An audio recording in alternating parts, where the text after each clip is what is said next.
Hello, friends, and welcome to the Interworld podcast, where we explore the intersection of personal and collective transformation. My name is Yasha S. Wagner, and I'm a PhD researcher in the field of psychology, well-being, and spirituality, as well as a founder of the Interworld Institute for Inner World Peace. You can learn more about our nonprofit initiatives by going to interworld.org. Today, I have the honor and the privilege of speaking with my friend Luke Kohen. Luke is a renowned artist and bard, a mentor, and is also an ecopreneur, as well as a systems change thought leader. So we'll be learning more about what all that means, what Luke's journey has been like in this world, and what culture and community building means through all of those different roles. So I'm excited to explore with Luke and get to know him a little better today and keep weaving together. So without further ado, here's my interview with Luke Kohen.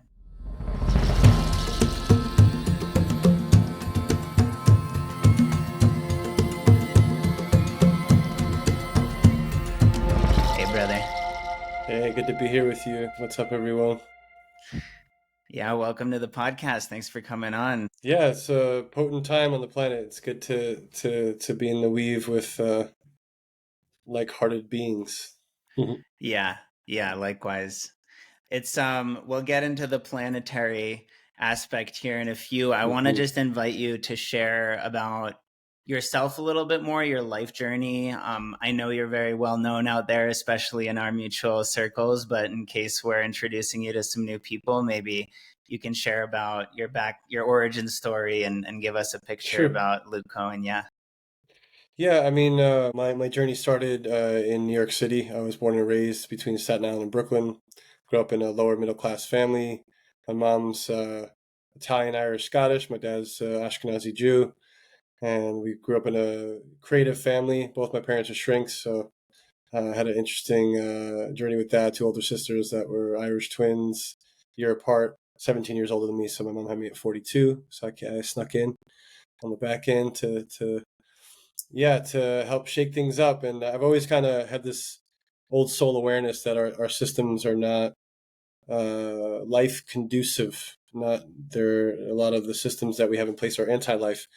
And so I was very hyper observant of that as a young kid, and my spirituality sort of came online through nature and martial arts and basketball and hip hop and music. And so as I chipped away at navigating sort of the mainstream culture that a lot of us are in Babylon have to navigate, gang culture, the pressures of lots of different sort of societal conditioning from all different ends of the spectrum, from the public school system to, uptight neighbors that are a little bit more on the Roman Catholic side. I had a Jewish last name, raised Catholic, maybe one of three white kids on an all black basketball team, mostly black basketball team. And so I was always the kind of rogue disruptor, divergent character through a lot of my life's journey. My journey started to kick off into a new experience of awareness, reading Castaneda and working with psilocybin when I was starting from 14. And something opened in my worldview. And I had also come across my initiations like really started then. I got jumped a few times in a really bad way, and I got connected with a martial art from ancient India when I was 13, 14, and started to train one-on-one with this lineage called Vada, which means the slayer to kill with open hands in Sanskrit. And I was learning from this undercover detective while also like selling drugs and running with like gangs and doing graffiti. So I had this like weird dichotomy of I'm learning this like almost sorcery level martial art from this undercover cop in my church parish, who's like, that's why I got connected to him through my church, while also like being this psychedelic skateboarding, graffiti writing, like sort of traversing all these weird street worlds in New York. And so that was like my early adolescent development was there. And then that sort of accumulation in my body, which, I realized through trauma healing and other things in my life, like how unsafe I actually felt in my body most of my life.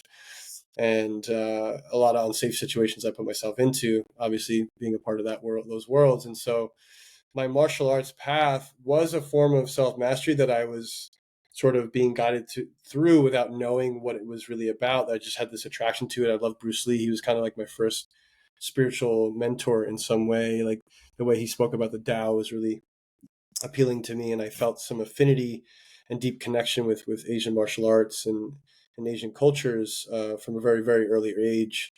Um, and so my journey really started there, like precursor journey, but things kicked off when I had a healing crisis in college. So my first real set of initiations happened when I lost my brother-in-law in 9/11, who was a firefighter, and didn't have the tools to grieve, didn't have the tools to process such a loss like that. And so I coped a lot through what I learned to cope through, which was drug abuse and pushing my body. So I was training in martial arts, playing tons of full court basketball, running track, doing mixed martial arts, and just eating bad food and doing cocaine and drinking and all that stuff. It just kind of added up. My body gave out, and I manifested a spinal injury my last year of college. So I went from being this agile 22-year-old athlete and martial artist and competitive athlete to walking with a cane overnight. And in that week of depression, because I didn't actually like substance, I didn't like numbing through it. My satisfaction came from basketball and flow states, and having that wholesome version of escape taken away, it was really devastating for my young sort of ego at the time, which was so self-identified as an athlete. So that was like one of my first sort of ego annihilating experiences outside of psychedelics prior, that really forced me to reconcile something in my consciousness. And I had a sort of spontaneous peak experience drinking tea. And this is just regular green tea out of a cast iron teapot. One day, kind of reconciling with the reality of my situation, and in the acceptance of what was and drinking the tea, I don't know, a combination of factors or karma ripening, however you want to, whatever meaning you want to give it, I entered into what I call the living stillness of the universe for the first time. And it was a sober, spontaneous experience that trumped any psychedelic experience I had prior. And I saw a past life as a Taoist hermit in a cave, and his eyes opened, and I kind of saw where my soul had been my whole life up until that point. And I merged with that part of my consciousness, and I don't know how much time had passed. It could have been 30 minutes, could have been an hour, could have been 10 minutes. But I came back with this burning desire for enlightenment, which the yogis call moksha, which is like the pursuit of truth at such a intensely burning level. And I just remember that feeling of like, oh, this is what I've been looking for my whole life. Whatever that feeling was, whatever I accessed, that's what I need to dedicate my life to. And a very distinct choice point for me. And 3 days later, I was given a copy of Autobiography of a Yogi. Um, Stopped drinking alcohol, doing cocaine, smoking cannabis, watching TV, eating meat, disaffiliated from my fraternity. And I would go to Ithaca because I went to school upstate on a fine arts scholarship. I would go try to talk to monks, like Tibetan monks in Ithaca, go to spiritual bookstores, like find someone that, because I had no one in my reality that had any frame of reference for what I was experiencing. And I went to all these experts to figure out what was going on, and they were like, we don't know what to tell you. You're probably going to need a hip replacement when you're 30, like all this BS, and the only thing that started giving me relief was yoga. And so I just went all in. I graduated college and I went right to India and never looked back. And that was literally 20 years ago, as of this, time frame. So yeah, 20 years, and just been retracing my steps as a soul, going through the different lineages that I feel that I am connected to on a soul level, retracing my steps, so to speak, calling back the gifts and the things that are still applicable to this age, and unraveling where there's distortion from those lineages. And also in the recent years, going a little bit more into my DNA work, like my ancestral healing, and understanding that side, because I was so deeply connected to the Asian lineages, but I am in a white body with Jewish lineage and Irish lineage and all these different lineages. So after Standing Rock, I started to get into that work of like really looking at, okay, what can I do for this? Like, what's my ancestral lands? What are my ancestral teachings from my line and started going into that work. But up until that point, it was all just like deeply seeped in a lot of mysticism, and then eventually more grounded things like entrepreneurship and trauma healing and psychotherapeutic processes that I found more effective than all the mysticism. Although I love it, and now at this stage, it's a lot more about integration. How do we really get in our bodies? Down and in is a lot of tendency to go up and out with medicines or with other, to go up and out, and how do we come down and in, down and in, down and in, and came full circle with tea in 2019 in Bali, and started to work with that as a primary medicine for myself, and working with it with myself and others, and kind of getting back to my roots in qigong and yoga systems, after years of plant medicine work and other things. So there's a little scope of paintbrush, yeah, little stroke. Yeah.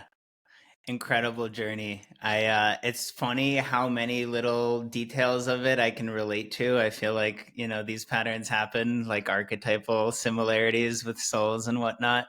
We seem to have some of that. I won't have time to go through all the examples, but, East Coast, Ashkenazi.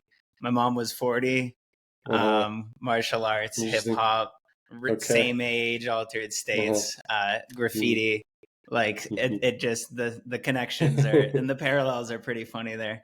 It's inspiring, actually. Even the spontaneous sober peak experience is something I haven't like gone into on the podcast, but happened to me as well at a particular Mm. formative moment. So Mm. someday I'll have to go through my story Mhm. for listeners too. Yeah.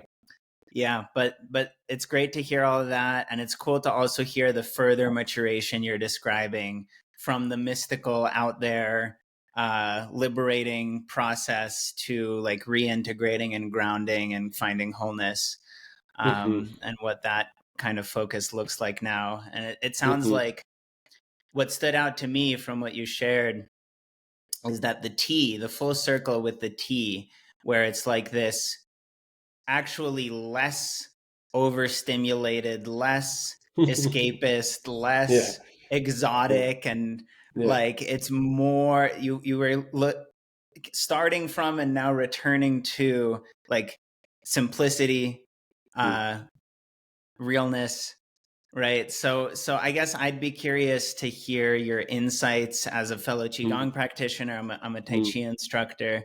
Mm. Mm. um so I'd be curious to hear your insights from that tradition. We've had a lot of yoga Mhm. practitioners on here, one Chinese medicine doctor, but I'd be really curious because we haven't talked much about martial arts. I think it'd be really good to get into that today if you want to I'm give happy us to a touch little. on it. Yeah, Yeah, yeah, yeah, yeah, yeah. yeah. There's so much value there for me. I literally just got back from China, Tibet, and Taiwan's such a beautiful culture around tea, and obviously, it originates out of China, and the mysticism of Tibet, China, and India is really what I think formed a lot of my soul's deepest experiences, incarnationally speaking. Definitely highly influential. And so tea for me, yeah, like it's funny, in Taiwan, I had some tea with some of the homies from the Global Tea Hut sort of enterprise, and went to this sweet little home in Taiwan and drank some tea with this beautiful brother and his partner. And he was like, I really love some of the things you shared about plant medicine and how you come back to tea. And he's like, you know, and he shared something that stuck with me. He's like, when you work with those other plants, it's like they take you fully into plant world. They like snatch you and bring you to the astral, into this plant world. But tea meets you halfway. It's like a co-creator. There's a bridge of co-creation, and I find that to be very true. And for me, what I've been saying is very, very similar. Is that I found over years of medicine work and transitioning out of that space over the years, there's this stillness before ceremony, a lot of stimulation, and then stillness.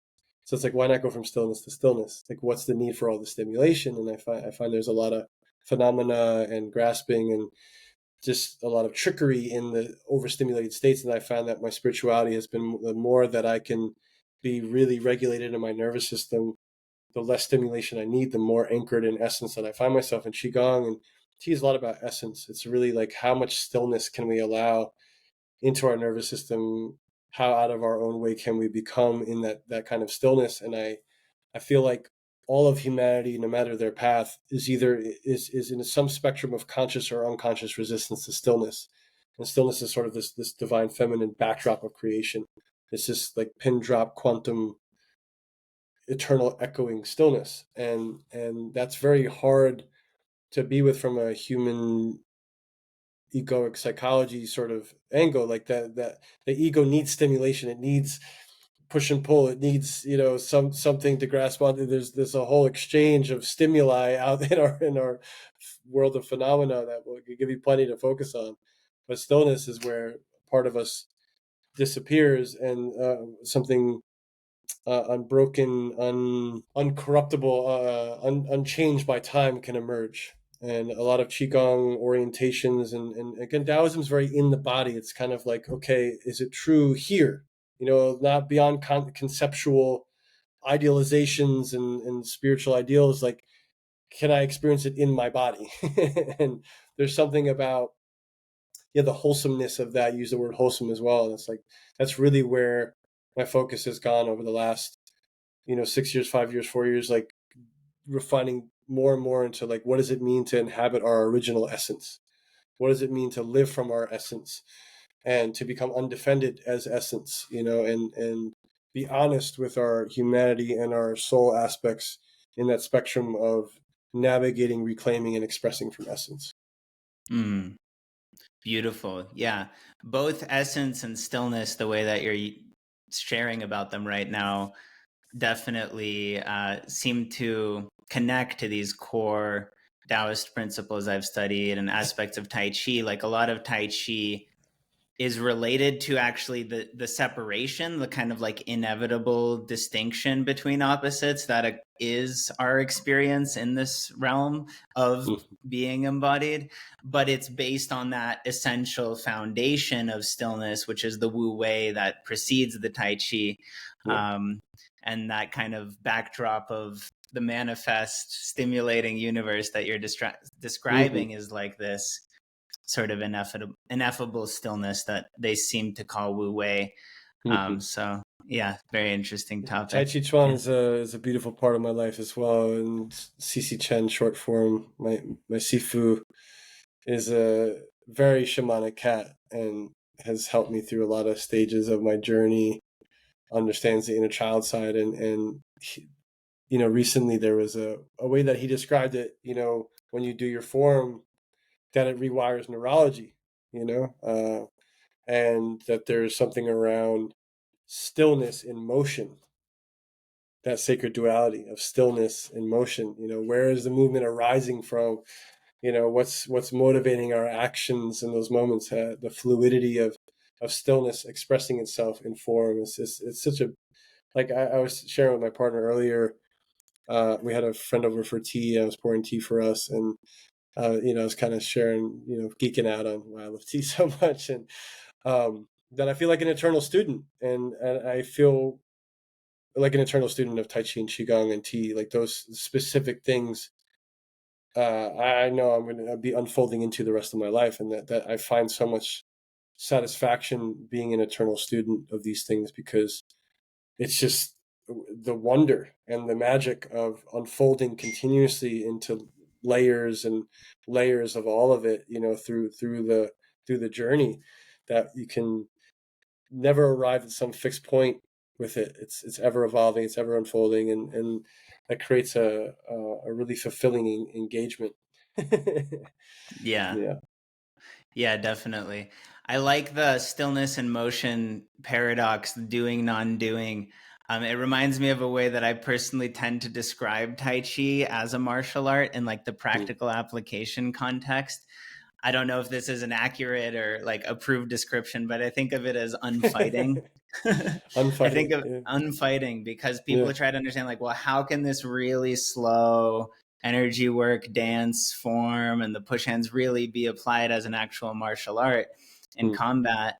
And I don't know. I'm lucky enough not to constantly have to use Tai Chi to defend myself, but from the teachings of the tradition, like it makes sense. And from the practice I've had, it makes sense that if you're really not there to fight against and you like master that art of being not there to attack, then all that's left is you're kind of helping the person calm down, and you're like trying to help them not hurt themselves as much. So it's like Right. really this unfighting. It's like, it's unlike other martial arts in some sense. Tai Chi gets you to that point of like helping unwind the fighting that the other party is trying to Right. do.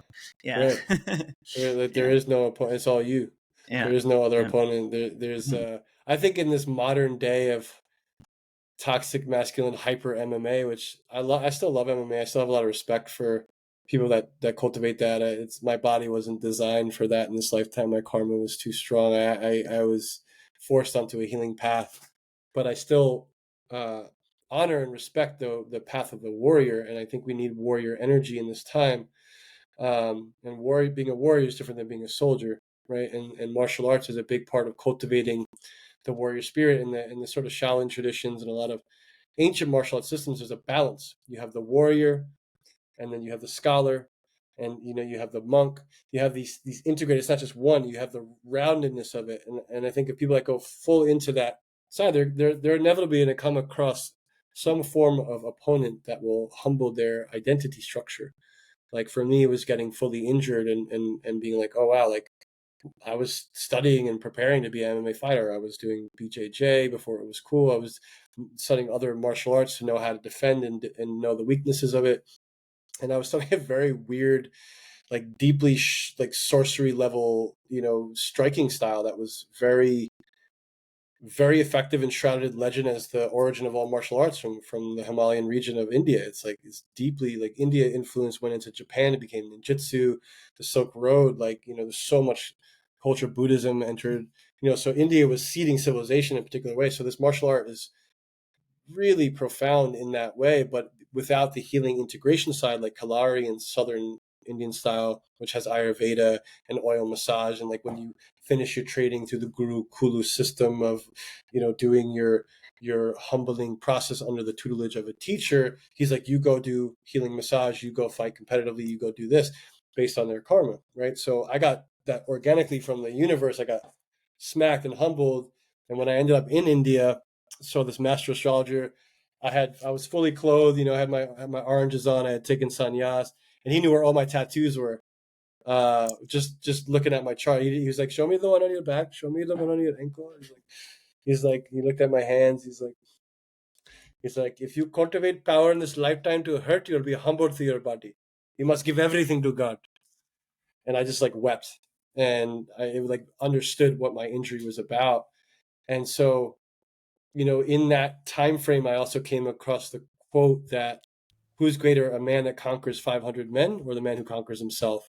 And that's when I knew that the warrior journey didn't end for me. It became an inner cultivation process. And, my Sifu is big on Chinese boxing, with Tai Chi, and there is very powerful, profound acts of how Tai Chi is applicable. But again, in this kind of modern hyper yang MMA bro BJJ bro emphasis, like in the streets, Muay Thai and BJJ is going to dominate most styles, and a punch is a punch and a kick is a kick. But a Tai Chi practitioner with the right integrated lifestyle of cultivation, they might get their thing handed to them over 10 years of practice. But when you cross that decade point, if you really embody, then you're at a whole nother level of alignment.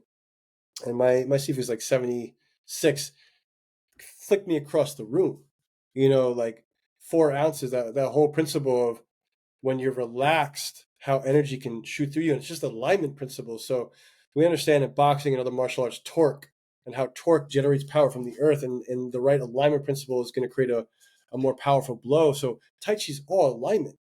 And so if you're actually in training your neurology with these alignment points, that slowness gets sped up, and you are moving life force energy through your system to the point where one single strike, that's it. And so um now, if the person can maintain their composure in those kind of situations, a real martial artist will dismantle a situation before he ever even has to use it.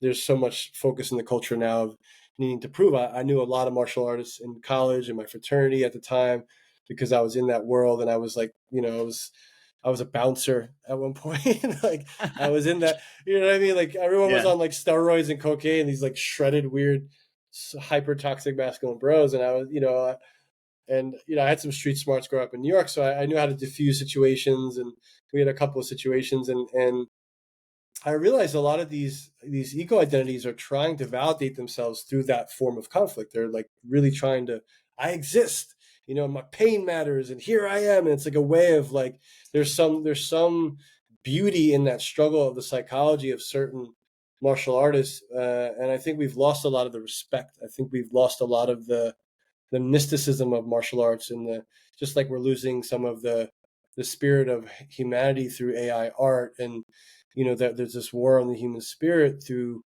modern technology. There's also the war on mysticism through modern medicines and campaigns rolled out since 2020, and the form of martial arts in just the combat style mindset of just the physicality, which inevitably you're going to burn out. So if you're training in Muay Thai and BJJ, and you don't take good care of yourself in certain ways, like at some point you're going to find someone bigger, stronger, faster, smarter, more whatever, more cultivated, and you're going to get humbled. A lot of BJJ guys know this. They've experienced being tapped out, that they know they're not the strongest lion in the jungle, that things happen, and there's a whole world out there off the mat. And I think there's some real value in that. Yet there's so many young masculine egos out there needing to do the I exist thing, you know? And so that quote for me is something I'd really like to see reactivated in the culture of who's greater, a man who conquers 500 men or the man who conquers himself. And the need for respect of the mystical side of martial arts. Some of them may not be uh, translatable in the streets or in the ring, but it's about self mastery. Like there's a lot of people that like, they call it bullshido. It's bullshit. And people get picked apart all the time. You have these sort of cult following guru martial artists that are using chi manipulation, but an MMA guy comes in, punches him in the face, and they just drop to the ground like, no more. So it's Hmm. like, what level of density are you playing at? Not everyone's here to play in the densest of realms, and they're really there to heal and cultivate. There's a saying in ancient China that if you do Tai Chi your whole life without Qigong, you'll have nothing to show in your old age. So what are you cultivating? What are you doing it for? What's your motivation? What's your intentions? What's behind? What's moving you, right? Yeah.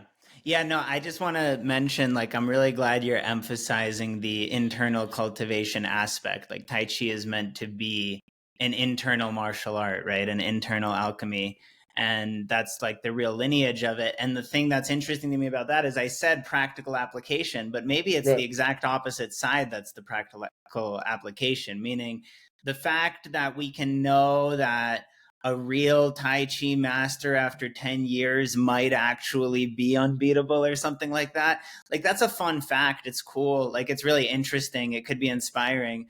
But practically speaking, the actual application is like, well, how's actually your life and like your personal life and your affairs? Like, are you actually Are you cultivating integrate? it? Yeah, yeah, Yeah. yeah, yeah. Are Yeah. you coherent in yourself? Because maybe you don't actually need to be fighting. So it's just a fun fact that with other martial arts, like, Right. it may or may not succeed, but in practical terms, is it a practice that actually helps you in your life and that's actually beneficial? So that's a good point and a good emphasis. Yeah. To close Um, out the martial arts thread, yeah. I'll end with a quote from Bruce Lee that applies to all philosophical systems, spiritualities, religions. He says it's not the art, it's the individual and their cultivation and embodiment of it, more or less. It's a loose translation of his quote, meaning you could say, you know, Tibetan Buddhism is the most powerful wisdom tradition on the planet. You could say, no, no, no, it's definitely the Hopi. No, no, no, it's the Kabbalah. No, no, no, it's BJJ. No, no, no, it's Tai Chi. No, no, no, but it's the individual and their cultivation of their character and how they embody that wisdom and how they move. And most masters, when they see another master, they're not competing. They're just like, yo, let's share codes. What's up, King? There's no competition. There's nothing to prove. There's no, and if it does come to that, and this is really well captured in Chinese martial arts and a lot of the mythology in the movies, their masters spar and they stop when it gets too heated, and they're like, you would have did me in just now. Thank you for holding your punch. Nothing to prove. It's like, okay, I respect you that you're even more embodied than me, and I'm going to humble myself. And we don't need to play it out to the point where swords are swinging and heads are coming off. You know what I mean? There's something about restraint and the mastery of restraint that has been lost in a reactive, impulsive, hyper yang culture right now, where there's almost an endorsement and a reinforcement and an enabling of reactive behavior, especially in masculine bodies, as something celebrated. Even it's Right. very very very toxic. And all the power might actually be in the restraint. Again, another point of irony is like it might be what Mm-hmm. you don't feel the need to say or do that proves you. It's not what you might feel the need to say and do that's going to prove you. Like you're proving yourself in the silence and the restraint. So anyways, I appreciate all of that. I want to kind of keep exploring these esoteric traditions. I'm curious about Vada. Is that what you called it? Vada, yeah, Vada, yeah, Vadha. I don't know if yeah. that's something that's like hidden or if people can find information about it. I mean, Um, it's not you. You might find more stuff on Vada Kempo, which was some guy that took Kempo, which is a great style in and of itself, merged it with Vada, had no business doing the combination of it, and went into the UFC, got his ass kicked. Just didn't. It's not. Wasn't meant to be fused with anything in that mhm. way. So most people, if they look up Vada, they'll find Vada Kempo. Yeah, so that's actually a great point right there about the fusion and when is that appropriate, when is it counterproductive?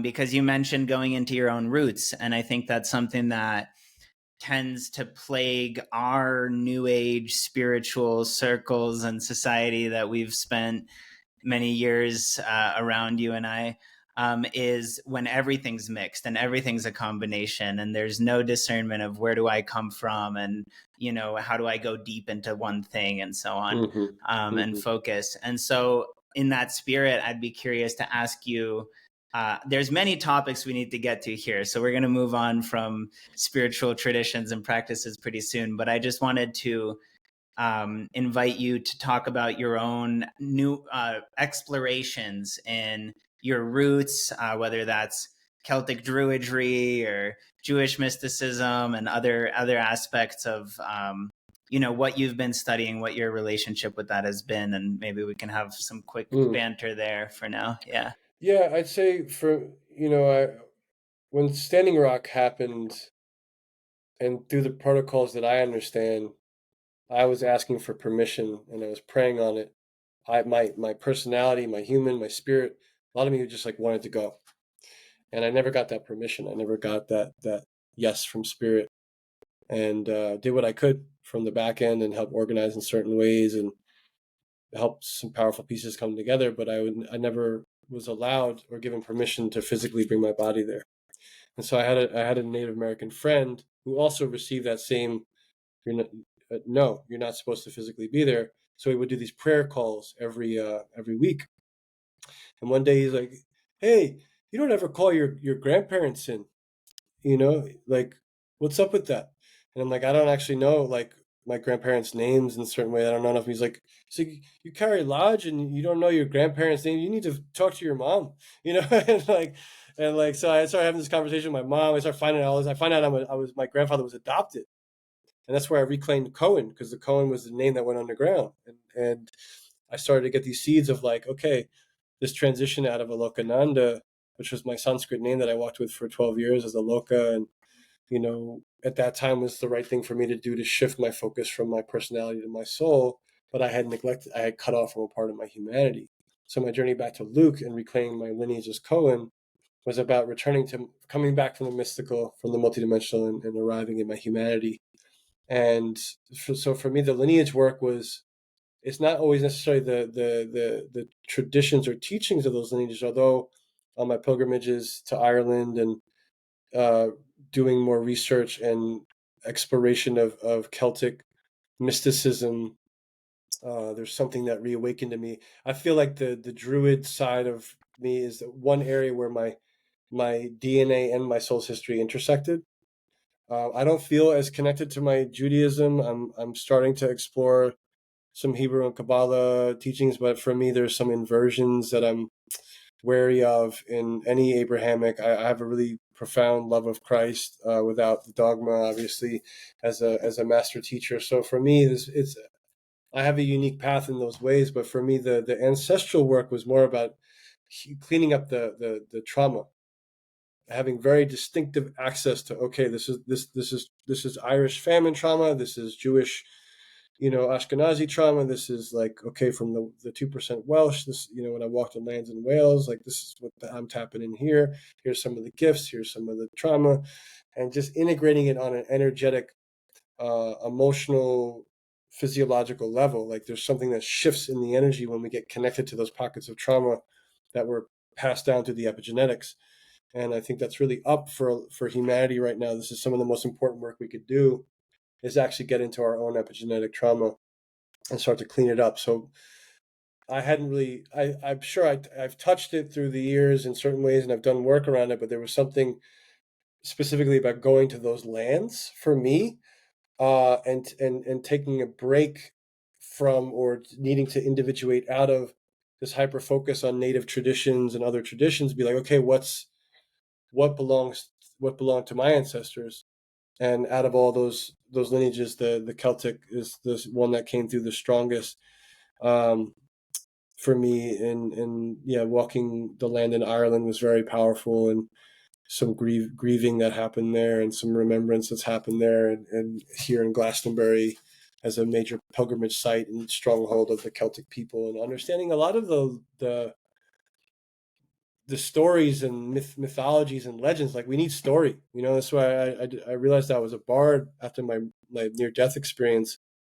And the bard is a druid Celtic archetype of poetry, healing through story, through sound, through song. And a bard had to train 20 years before they were allowed to give a transmission to the tribe, through their ancestral lines. And so for me, it's really just refining that internal landscape, so that when I do offer a story, a mythology, a song, a poem, there's a pure essence of soul that is taking the lessons of all those lineages and purifying into a distilled transmission that doesn't have to have the baggage of any of it.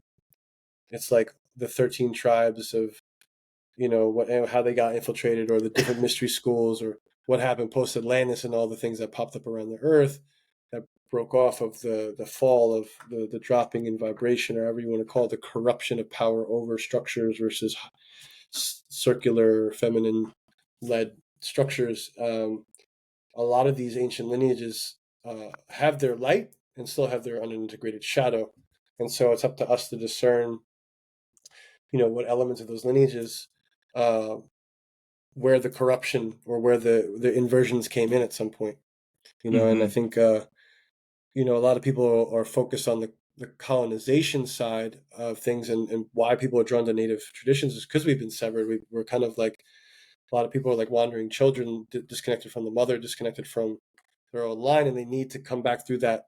Like that's, I'm grateful for the lineages of the First Nations, because they help get me to a point where I could go into my own ancestral healing path, and give a bow and say, okay, this mantle or this altar is elements of this altar are mine to carry, and some of it's no longer correct for me to carry, and I have to honor that and listen to what Spirit's telling me in terms of what's my altar to carry. And I think a lot of the trickery, or the confusion in the new age scene is the blurriness comes from identity, and forming identities around ideals and lineages, without coming into relationship with the peoples or the origins, or just adopting practices without having initiation, just adopting, ooh, this feels good, or I like how this medicine makes me feel, and I'm not going to actually be in relationship with the people that have stewarded that medicine for a long time, for example. And so, it gets blurry in a lot of these, the intersectionality of the modern era and loss of tribal customs and initiations, and the fact that everything of the mystic flavor is wanting to come back, because we are multidimensional beings and there's a play through it. So there's there's an interesting spectrum of like truth and distortion in that whole scene, and he has obviously been talking about that a lot over the last few years on Instagram, and I had to go through my own journey of building an inflated sort of spiritual identity and teacher identity, and going into my humanity and getting into my own roots, and shedding a lot of those ways of mitigating perception and avoiding certain pockets of trauma through identity and things like that. And it's a big trap, it's a big Yeah. trap. Yeah, for sure. And it's also just like, in some ways, a simple reflection of our current universal dilemma that we're in. Like, you go to a grocery store now, you have 100 different cereals to choose from, and you want like every other one, and you're Yeah, stuck on that, right? And that's just part of like, we're living in this modern saturated. capitalistic. Yeah. Yeah, we're catered to. We have conveniences, but we feel more lost, or more Yeah. hopeless, and that can express itself in the spiritual side too, of like, with Mm. new age culture. It's kind of the same thing. We have this great opportunity for the first time in a long time. All these lineages are opening up and coming Hmm. together, and we see the Hmm. parallels, and we Prophecies have happening. Yeah. all of it. Yeah, they're Hmm. reconnecting, and it's really Yep. beautiful and it's meaningful. But then you also have the same exact dilemma that you do scrolling through social media with a million exciting things to look at, is like, it's hard for young Yeah. people, for example, to just pick something to commit to, or make a sacrifice and just Hmm. like go deeper, or Yep. be willing to receive some guidance, things like this. So Yeah. The yeah, cherry picking is very different than reconnecting with lineage through direct experience. And we've had the fortune of having elders take us under their wing and trust us with songs and protocols, and there's a real responsibility in that. And even at some point we have to transcend the identities that are even attached to that, where like your medicine bundle, like if you're still externalizing anything, at what point do you stop outsourcing source? At what point do totally. you recommit to original essence and let you are the medicine? At what point does that fundamental shift happen, where all the bedazzlement and glamour, and whether it's a yogic identity or shamanic identity, when do we uh, surrender the structures of identity and protocols to be essence? And because there's so much in that material world uh, that's willing to reinforce that identity. It's quite an enabling circle in this Yeah. modern capitalistic.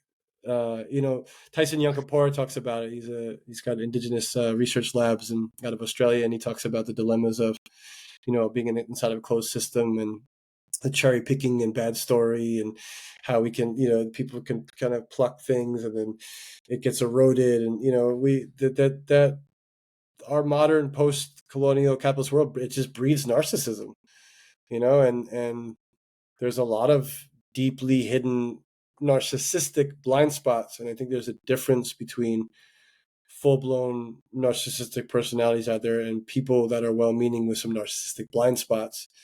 And over the years, part of my work too is having to address mine, having to look at my own narcissistic blind spots and go in and take self-responsibility for the trauma and the shame I was avoiding and things like that bring us back to our shared humanity, make us all one at the circle of the one hoop of life, the one circle of creation, when no one's higher or lower, but just our own unique essence, Yeah. our unique frequency. Yeah. Yeah. I do think that we'll likely uh, love to have you back for a round two, because any one of these topics I could go so much deeper into with you, and would love to, from epigenetics to martial arts movies and all of it. Yeah. I There's so much you're touching on that we could spend a whole hour on its own. I want to briefly mention a cool insight about the Celtic tradition, and mention that I'd love to learn more about it. I'm interested in understanding more about it, and it seems like you've studied that for a bit. So I'd be so curious to hear more sometime. And I wanted to mention, I don't know if you're familiar, I'm sure you are. It's like the most well known, surface level, seemingly innocent Celtic blessing that's everywhere. It's like super widespread. The one about, may the road rise to meet you, may the wind be always your back. May the Mm. rain fall Long softly on time the your sun fields. shine upon you. You thought it was a Sikh blessing? Yeah, sunshine on your face. And Yeah. I've seen it everywhere forever. I'm like, oh, it's on gravestones, it's on doorway entrances. Like, this is still Yeah. so common, and it Yeah. seems so innocent and simple. But in my dissertation research I was just writing, I noticed how I could decipher like the cryptic code in that one popular blessing and Mm. find like all the same knowledge that's in the Emerald Tablet of Mm. Trismegistus encoded in there. How, Mm. like, the road rising to meet you from below to above, the rains falling from above to below, the wind from your back forward, the sun and the fire element onto Yeah. your Yeah. face from the front, like Yeah. the Mm-hmm. whole thing until we meet again, the Mm. separation and reunion. It was Mm. like so powerful for me to just notice how enciphered this knowledge is in this type of like druidic blessing that's still so popular, and no Mm. one even today, everyone's seeing it, and it's so hard to notice. But if you take a moment and just like meditate on that text, you're like, wow, this is magic Yeah. right in this one popular blessing. Yeah. That's like the Lord's Prayer for me. It's got all this hermetic wisdom hidden inside it from the Egyptian mystery schools, anchored deeply in the Lord's Prayer. Yeah, All hidden symbolism that's meant to awaken the central channel. exactly. The Lord's Prayer. My cup Yeah, runneth over is like the chalice inside of the pineal pituitary. It's just deep, and it had all to of go it. underground because of the persecutions. They Right. had to, and part of my pilgrimaging and sort of another phase of sort of lineage work and intersectionality of covered up histories was understanding the Templars and the relationship with Mary Magdalene and the Grail lineages and what that Christ Magdalene sort of story really is. And I was always absolutely fascinated with Christ's journey from being raised Catholic and going to India and seeing, all these texts on Isa, the lost years of Jesus, and all this, like he was studying with Babaji, and then going back to Staten Island and going to church with my mom, and like the apostles and like these yogic Buddhist teaching mudras, and I'm like, it's fucking real.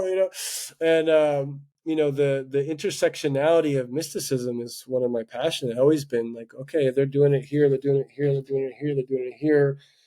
There's something to that, and Yeah. I think that's also what calls the seekers of the new age to find, okay, they're also tracking that. There's some kind of old soul awareness of the oneness of things, but also in our modern times having the awareness of what also makes us different, and honoring the diversity and the uniqueness of having different bodies and different lived experiences from being in different bodies is also important. And I think it blurs to one extreme or the other, Yeah. unfortunately. And we have a lot of reconciliation and healing to do as a species, where we can come into those interfaith dialogues. We can come into the where our shared humanity is out of the othering, understanding where the dark forces did infiltrate certain Mm. religious structures and cultural structures and indoctrination systems that are designed to create separation amongst us, and where we Yeah. can find our likenesses and celebrate our differences. Learn from each other in a Totally. good way. In a good way. Totally. Yeah, the demiurge is another one I noticed, that the sort of distorted Christian dogma has created this huge sense of aversion to that word, the demiurge. But I've noticed that it shows up in some, I believe, Druidic and Celtic traditions. But like you said, there's that Hermetic connection all the way back to Egypt, because it's in Plato's Timaeus. He's talking about the demiurge as the shaper of the universe and stuff in ancient Greece. So fascinating parallels there. Again, since we do have limited time today, I want to invite you to share about some other topics that we can get to here. So Sure. music is one of them. Cool. Speaking of being a bard, there's a musical component to that. Even the martial arts and the Mm-hmm. epic aspects of that culture and teachings and movies, there's connections there. So why don't you? We're both in hip hop. You also have all kinds of other influences. So I'm curious for you to share about your music, your originality with that, and how you approach it. Yeah. Yeah, for me, again, everything that's in my music is a distillation of my lived journey and not trying, but exploring the refinement of my craft has been that journey of coming back down from the mystic mountain to my humanity and being in the village and being in relationship and being with culture and how a lot of my music's here to seed culture and confront the things that have put a veil over our eyes, our hearts, our minds. And so some of them, it's like I could only do so many one-on-one sessions with people, only so many group sessions with people, but my music has codes that I feel like what I've been guided to do is bring something that can reach all people. And hip hop is one of the best mediums for storytelling. And as a bard, I'm here to weave a new mythology around culture on the planet. So I'm going to tell a story of what's really happening and what can happen if we align with our soul's missions. And so some songs are about confronting indoctrination and dismantling some of the distortions that came through false father cultures, and these things that we've inherited through fifth generational trauma and all that. And then some of it's about my lived experience through breakups and getting back on the path, being an entrepreneur, a high achiever, any of those things. Like I have songs about everything that I've lived through. And for me, I went from doing more folk anthemy, medicine-y music to straight hip hop because again, it was part of that coming back to Lucas. Like I had to honor that some of my culture from New York and the ciphers that I grew up in, and the people that I learned from, my hood mentors, so to speak, that opened up my freestyle channel and blessed me with some knowledge of the streets and helped me survive the Babylon public school systems and gang cultures. There's something in there where that got purified. And becoming a bard, it's like I want to utilize those cultural frameworks that infuses such a high level of positivity and authentic spirituality and healing that it could reach anybody. Like I build with powerful leaders in the Black community, Indigenous community, all community. I'm here for all humanity, and music is one of the vehicles that I can reach all of humanity. So that's part of my Yeah. mission, one of my missions, and it's really about culture, and it's really about freeing my essence as much as I can, refining my most authentic expression. And I've had songs that have had slices of my personality or flavors of me in that stage of development. We're always getting updated through our craft. Oh, that song's old, but for someone else it's medicine. So for me, I'm just like in a rhythm of just putting out a song every single month, no matter what. I have a stacked catalog of stuff, and I want to put it all out this year so I can move on to a whole new body of work. I received an Angoni this year, and I got my little loop station over here, and like really like meditating on, okay, what's the Luke Cohen experience now? Like, what's the combination of spoken word and making my own beats and making my own music? I've been very reliant on other artists, producers, and because I've been an entrepreneur or ecopreneur and doing all these other things, I haven't had time to cook. And plus, I've been nomadic, so I'm finally grounded for the first time since 2017. And even just this last year, I haven't been in somewhere more than a month. So now I have a lab to cook in. I'll be bringing through something like I just really gonna sit in stillness until the most authentic version of my music comes through. And I'm getting back to prayer music. I'm getting back to like a next level of that bardic storytelling. Like there's even a tonality of druidic, almost like my accent changes when I sing. That's very Irish sounding. That wants to come through, and I got to explore. I have a Celtic hip hop EP coming out on Samhain, Oh and yeah. I dropped the first single from that called Emerald Hills, which is a Celtic hip hop joint. Shot a video here in Glastonbury, and yeah, just telling the stories, man. A lot of stories Yeah. got told from the vantage point of the conqueror and not the conquered, and a lot of us are carrying that ancient tapestry of the wound of being displacing people. And so how do we weave that thread of culture back that honors all beings, all cultures, all faiths, and comes back to the heart of love, the heart of oneness, and doing that in a very non-cheesy, dope, fun, sometimes sexy, sometimes dancey, sometimes whatever way, Love it. That's Yeah. what's up. I love it. Yeah. Yeah, it's funny enough, I'm going through a similar approach, I feel like, to changing my own flavor with my music right now. But yeah, I love it. Since you're in Glastonbury, is that Glastonbury tour? Is that like on a pyramid or what? What's growing under that It's a hill, man? mound. Okay. Well, I know that there's 50 ley lines that cut through there to all parts of sacred sites around the world. When I was doing my sacred sites tour last year and on pilgrimage, I would go, like, I went to the Bosnian pyramids, and it like bungee corded me back, and I went to Svedra and Ibiza, and like every sacred site I went, it was like bungee cording me back, and it was almost like I was going collecting these fragments from sacred sites and like feeding the tour. It was it was pretty You love wild. it. And then Yeah. I got invited to be in stewardship here, and we have a little retreat center where we do, a lot of my work has gotten shifted to detox. Again, I was talking about going up and out, going up and out.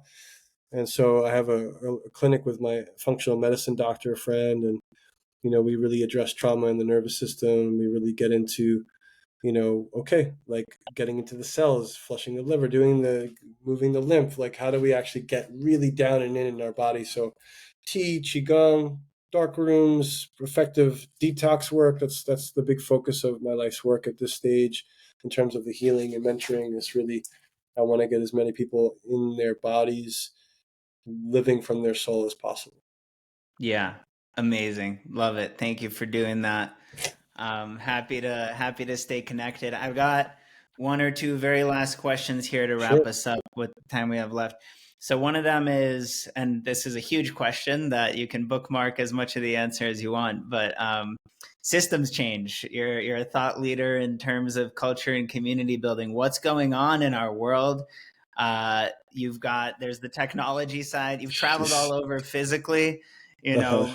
horizontally, vertically. You've been to every corner. You were just in Tibet, Yeah. and I've seen you all over everywhere. And then there's the technological piece too. There's a whole virtual world. There's an AI world happening. You totally blew yourself up on IG and socials, and in the good sense of like got a huge following and like succeeded with that for a good while. And now I think you're shifting, maybe not, maybe you're going to edit me there, but like shifting into No, it's Substack, I heard. So yeah, I yeah. just want to hear your perspective on culture building, whether it's virtual or Mm. physical, in terms of the global paradigm shift that's happening. How do we support that? How do we deal with what's going on?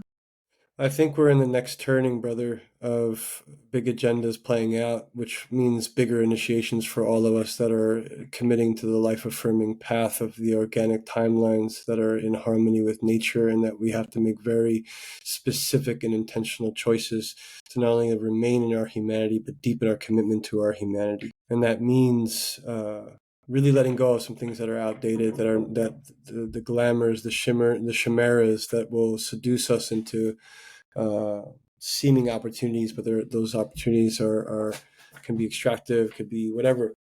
And for me personally, going off socials and curating a private community where I could do deeper work with people, more in person work. I've let go of any attachment to having any kind of fame or okay, if my music doesn't reach the masses, great, that's okay. I just need to pray. That's kind of where I've gotten at this stage of my life, and simplifying. I want to simplify as much as possible, and really having more intimacy than reach. Like, I want to create impact through containers of deeper intimacy. And if my music or my message or my medicine reaches the collective through those platforms, so be it. My experience in the last bit has been, there's been a lot of suppression since things are popping off in the military industrial complex in the Middle East, and these sort of scenarios that are, again, it's like we're looking at one of the biggest divide and conquer ops that we've seen, and the next wave of agendas through technology. So we're going to have to make some choice points of individuation, decentralization, multidimensional mastery, to be so connected in coherent relationships and coherent relationships with the earth that we can have the discernment and the intuition to navigate those false matrix worlds. And a lot of the spirituality, unfortunately, is still very hooked into that matrix, and a lot of the influencer culture is a bit of a trap for some of that. And so I don't feel good on those platforms. The platforms are what they are, but I have my own relationship with that I'm still dismantling and unwinding, of where I need long periods of stillness and non-stimulation silence in order to be in integrity with my work. Because there's a lot of temptation in that other arena, which I experienced flavors of it. I get taste of it when I was reaching 1.5 million people per month with my Instagram, but a lot of it was curating memes. And although there was satisfaction with that, and I got to sprinkle wisdom. I don't want to modify myself or adapt to any of it. I just need to be in my prayer fully, and whoever's on board is on board, whoever's not is not, and that's okay. And so I think it's at that point, it's we're really at a huge choice point as a collective, and those that are committing to the organic timelines. You have to have firm boundaries in what your values really are, and to commit to that. Mm-hmm. Yeah, don't get sidetracked, don't get swirled in the maya of some of these tempestuous things, because the fame seeking, the wealth chasing, all that stuff is traps back in the matrix. And I'm not saying don't generate wealth. I'm not saying don't create impact with the platform. I'm saying, like Tai Chi, where are we moving from? Are we moving from stillness, or are we moving from stimulation? Like that's really a really good gauge, just in the most simple way. Am I moving from a dysregulated nervous system, or am I moving from reaction, or am I moving from stillness and the wholeness of my essence? And if you're not, then slow down and do the work until you are. Then go. People build full businesses, brands, movements, art projects from the wound and the identity. And our job in this next cycle is to do the work to dismantle that, let that go, so that we can, whatever we're creating from the soul. We're creating from higher self. We're not trying to control this reality anymore. We're joining with the divine plan and really becoming stewards of it by listening and getting still enough and quiet enough to hear that whisper, to hear that small whisper of the soul, to hear the earth's guidance. And it may not be what our identity or ego wants or likes. We got to be willing to make some adjustments, because the adjustments are coming one way or another. Like, if we're doing too much comfort driven or status driven or any of that stuff, like it's very subtle. It's very prevalent. A lot of people in the new age, or born again, whatever, pick your path. There's going to be distortion in it, and we got to learn how to have deep discernment and intuition to navigate those distortions. Of the different hooks and the different inversions and ways that we can get siphoned into push pull, warring consciousness, power over, sexual validation. Any of it ties back into the matrix. So there's it's a really essential time to heal the trauma, do the purification processes.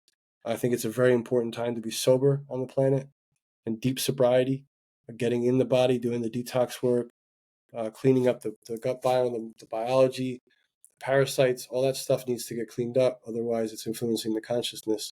And these platforms are also parasitic.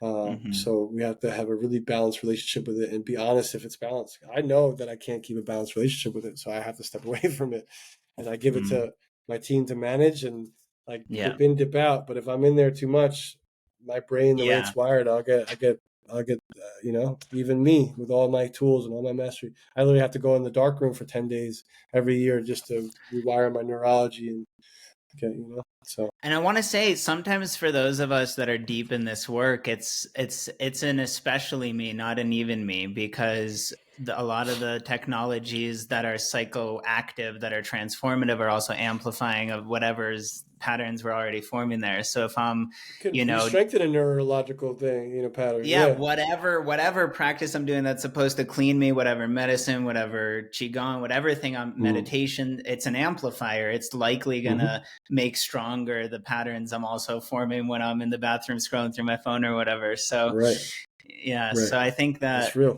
we got to be careful with those mixes. And my last question here for you to wrap it up is so I can relate to what you just shared. We've got our team helping manage the social side of what we're doing, but we're going straight into developing an academy. It's a hybrid academy, so people can connect online like this, online courses, etc., but also come to our eco village here on 40 acres near Colorado Springs, connect with the land, spend a weekend or longer, and go a little deeper. So we'd love to stay in touch and collaborate in the future with you on all of that, and stay connected to what you're doing. So that's an invitation.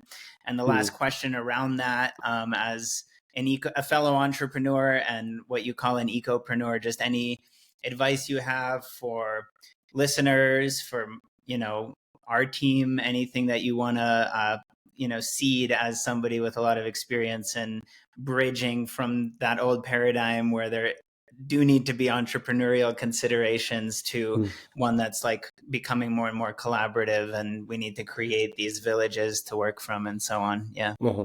Yeah, I hear you, brother. And yeah, shout out to everyone who made it to this stage of the podcast. And from my perspective, I'm going to quote my spirit Papa Makasha, who's now left Earth side. He said, "Move at the pace of peace," and I would say, "Move at the pace of coherence."